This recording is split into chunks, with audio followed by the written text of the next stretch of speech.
What's up, YouTube? It is Kylie Martin here on the Supercross BMX YouTube channel. We're back at it again today. You guys already know spooky season is a thing of the past. We are so far ahead of that. And you guys are already feeling it coming. We're on to the holiday season, guys. It's Christmas time. We already know Santa's getting busy with his elves, trying to get everything ready for December. And with that, I know you guys are already starting to put together your Christmas list, which is gonna have so many different bike parts on it. But with that, I know that you guys are trying to figure out, well, should I ask him for a front load stem or a top load stem? Which one do I want under my tree this year?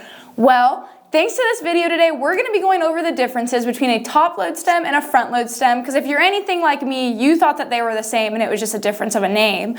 But don't worry, I did the research so that you guys didn't have to, and we're gonna be going over the pros and the cons of each and everything in between. So let's get to it. All right, guys, so hopping right into this video, I just wanna start off by saying a lot of this is gonna come out to your personal preference, seeing as they're both gonna do the same job, just with a little bit of a difference, and it's really gonna come down to your aesthetics wise. So obviously starting off here, we're gonna have our top load stem, which as you can see right off the bat is gonna have a little bit more of an arch due to the fact that the bolts rest at the top of the stem. But with that, if we look at our front load stem here, you're gonna have a completely flat surface. These are both gonna be 48mm stems here that we're showing, and you can see how they vary in sizes a lot different.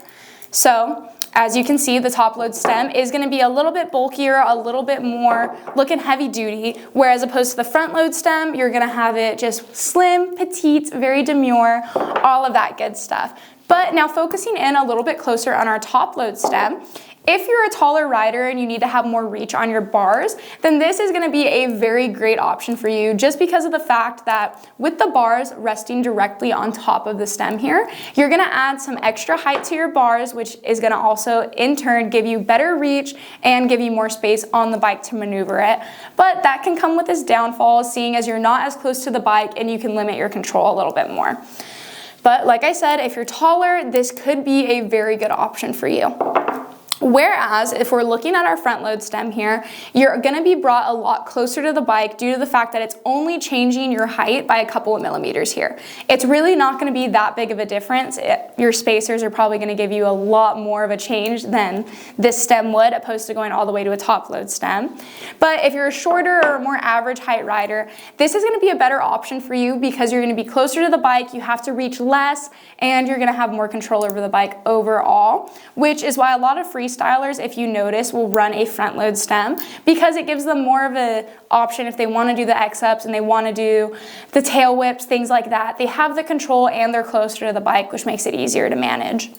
With this being said though, if we're talking budget here and we're short on money, your top load stem is gonna be the better option here. Let's just say for 30 bucks, you're looking at each of these right now.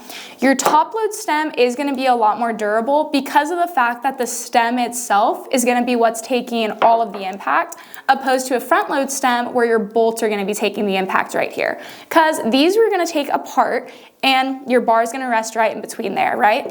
Whereas opposed to your top load stem, you're taking the entire top off and then bolting it right back on, which is gonna make it a lot more safer, in my opinion, and the professional opinion of the experts, to be using a top load stem because again, it's gonna take all the impact from those jumps that you case, even the jumps that you clear, things like that. You wanna make sure that you're gonna be protected, which is why if you're going the cheaper option, the top load stem is gonna be your best friend.